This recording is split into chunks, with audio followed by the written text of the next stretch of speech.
This is SRM's Cyber Intelligence Briefing. Welcome to another episode of SRM's Cyber Intelligence Briefing. I'm Miles Arkwright, and this week I'm joined by my colleagues Melissa Diorio, Waithera Jungai, and Lawrence Copson. This week we'll be covering 6 news stories.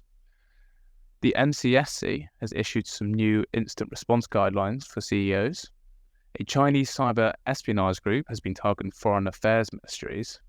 A dark net marketplace called Nemesis has been taken down by German authorities. An IT disruption at Greggs resulted in store closures and a share price dip. A group allegedly tied to the anonymous hacking group targeted an Israeli nuclear research facility. And then finally, an interesting story where a threat actor has directly blackmailed customers for payment in exchange for their data.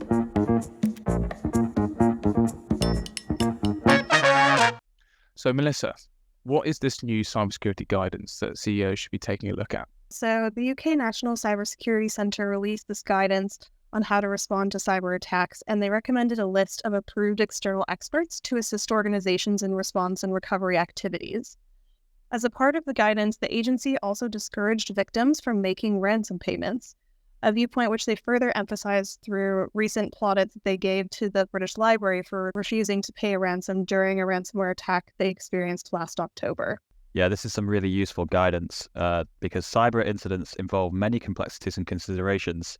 It's important for organizations to consult experienced third-party incident response firms during such crises.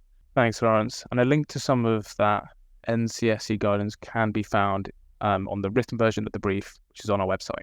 Now, moving on to this Chinese espionage story, Lawrence, can you tell us what's been going on here? Sure thing. So a Chinese APT group has compromised 70 organizations across 23 nations, with a specific focus on foreign affairs ministries. The threat actor exploited vulnerable government web servers and sent spear phishing emails from compromised government email accounts to carry out their cyber espionage across multiple government entities.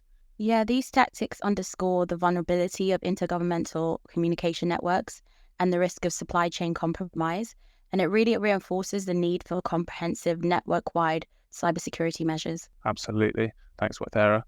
And I'll stay with you, Waithera. You have a bit of a good news story for us. Yes, really good news. So German authorities, they seized the infrastructure of darknet marketplace Nemesis, which was used to sell ransomware services and tools to facilitate phishing and DDoS attacks.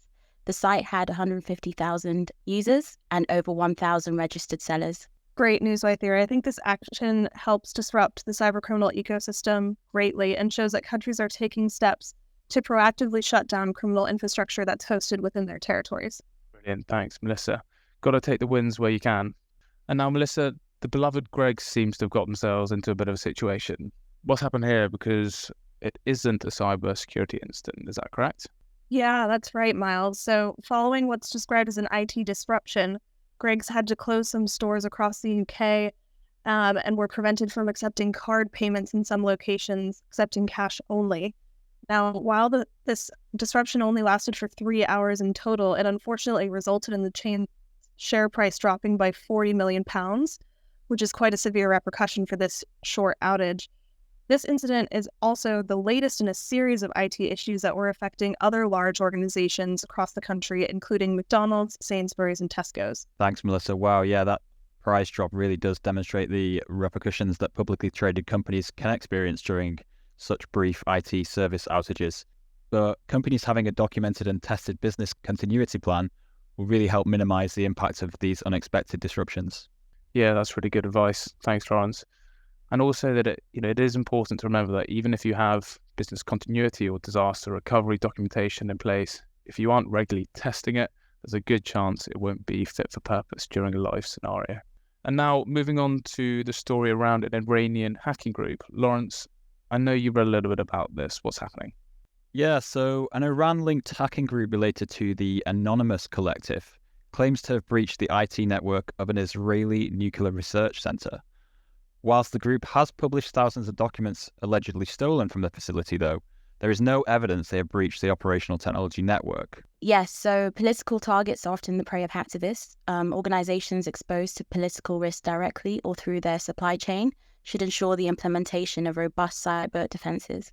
Thanks, Waithera. And that brings us to our final story, which involves a bit of a novel extortion tactic. Is that right? Yes, that's right. So a New Zealand company called MediaWorks has confirmed that a cyber attack compromised a database containing customer information dating back to 2016. The threat actor has advertised the sale of the stolen data on a dark web forum and has reportedly resorted to extorting individual victims of 500 USD in Bitcoin. That's really interesting, Waithera. I think, this novel technique used by these threat actors is showing us what's happening as more and more breached data goes on the dark web and becomes less valuable inherently.